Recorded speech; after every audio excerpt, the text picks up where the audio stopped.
தமிழக மக்களின் முன்னேற்றத்திற்காக இடைவிடாத உழைப்பாலும் மக்களை பாதுகாக்க இரும்பு கரம் கொண்ட துடிப்பான செயல்பாட்டாலும் இந்திய தேசம் மட்டுமின்றி உலகெங்கும் உள்ள மக்களை கவர்ந்த நம் இதய தெய்வம் புரட்சி தலைவி ஜெயலலிதாவின் 77வது பிறந்த நாளில் அவர் தம் புகழ் குறித்து விவரிக்கின்றது இந்த செய்தி தொகுப்பு.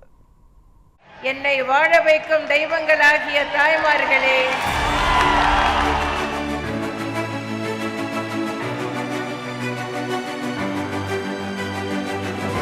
புரட்சி தலைவர் உருவாக்கிய மாபெரும் மக்கள் இயக்கமான அண்ணா திராவிட முன்னேற்றக் கழகத்தை இந்திய அரசியலில் தன்னிகரற்ற இடத்திற்கு கொண்டு சென்றவர் நம் இதய தெய்வம் புரட்சி தலைவி ஜெயலலிதா அவர்கள்.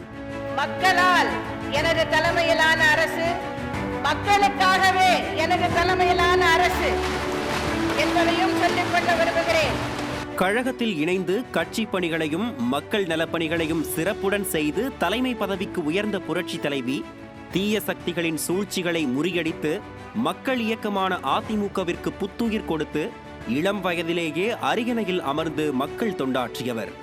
எண்ணற்ற பல திட்டங்களை கொண்டு வந்து ஏழை மக்களின் வாழ்வில் ஒளியேற்றி அன்னையாக திகழ்ந்தவர் நம் புரட்சி தலைவி அம்மா. ஆளும் கட்சியாக மட்டுமல்ல, எதிர்க்கட்சியாக இருந்த காலத்திலும் மக்களின் நலனுக்காக ஓயாமல் குரல் கொடுத்து மக்கள் விரோத மத்திய மாநில அரசுகளை திணறடித்தவர் நம் புரட்சி தலைவி. காவிரி, முல்லை பெரியாறு, மீனவர்கள் பிரச்சனை என எத்துயர் வந்தபோதும் தனது கம்பீர குரலால் இடியாய் முழங்கி மக்களின் உரிமைகளை போராடி பெற்றுத்தந்து இதய தெய்வமாக திகழ்ந்தவர் நம் அம்மா அவர்கள்.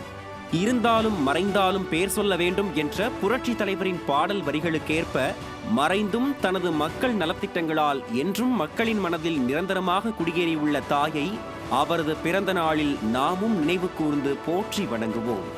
அண்ணா நாமம் வாழ்க, புரட்சி தலைவர் எம்ஜிஆர்.